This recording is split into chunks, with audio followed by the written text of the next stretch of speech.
اللہ جو کرتا ہے بہتر کرتا ہے۔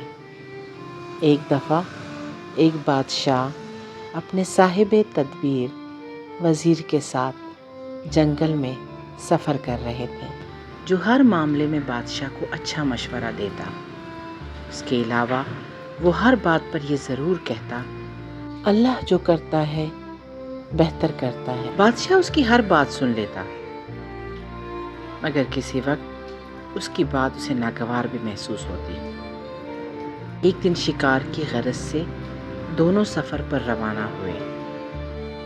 اچانک چند خونخوار جانوروں نے جنگل میں ان پر حملہ کر دیا، جس کے نتیجے میں محافظ تو سارے مارے گئے، لیکن بادشاہ شدید زخمی ہو گیا، جبکہ وزیر کو کہیں بھی چوٹ نہ آئی۔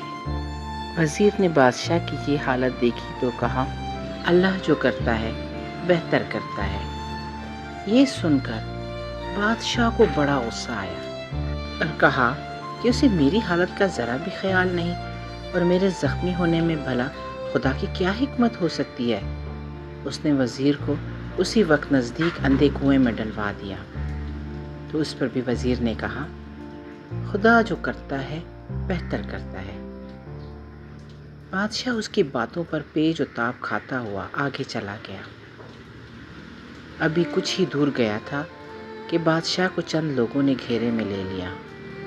ان لوگوں نے کہا کہ ہمارے قبیلے کا رواج ہے کہ جو شخص سر شام ہماری حدود میں داخل ہو، ہم اسے اپنی دیوتا کی بھینٹ چڑھاتے ہیں، اس لیے اب تمہیں بھی دیوتا کی بھینٹ چڑھایا جائے گا۔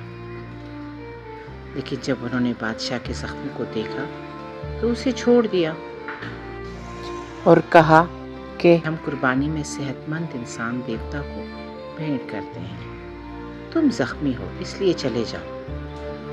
بادشاہ کو فوراً وزیر کی بات یاد آ گئی کہ اللہ جو بھی کرتا ہے بہتر کرتا ہے۔ وہ فوراً واپس گیا اور وزیر کو اندھے کنویں سے نکلوایا۔ جب وزیر کنویں سے باہر آیا تو بادشاہ نے اسے پوری داستان سنائی۔ اس پر وزیر نے کہا کہ آپ کو مجھے یہاں پھینک کر جانا بہتری سے کوئی خالی نہ تھا۔ اگر میں آپ کے ساتھ ہوتا تو قبیلے والے مجھے یقیناً بھینٹ چڑھا دیتے، کیونکہ مجھے تو کوئی زخم نہیں لگا۔ وزیر کی یہ بات سن کر بادشاہ کو یقین ہو گیا کہ اللہ جو کرتا ہے بہتر کرتا ہے، اس کا کوئی کام بھی حکمت سے خالی نہیں۔ انسان تو بہت ناشکرا ہے، اپنی رب کی نعمتوں کا شکر ادا نہیں کرتا اور بے صبرا ہو جاتا ہے۔ اس لیے سچ کہتے ہیں کہ اللہ جو کرتا ہے بہتر کرتا ہے۔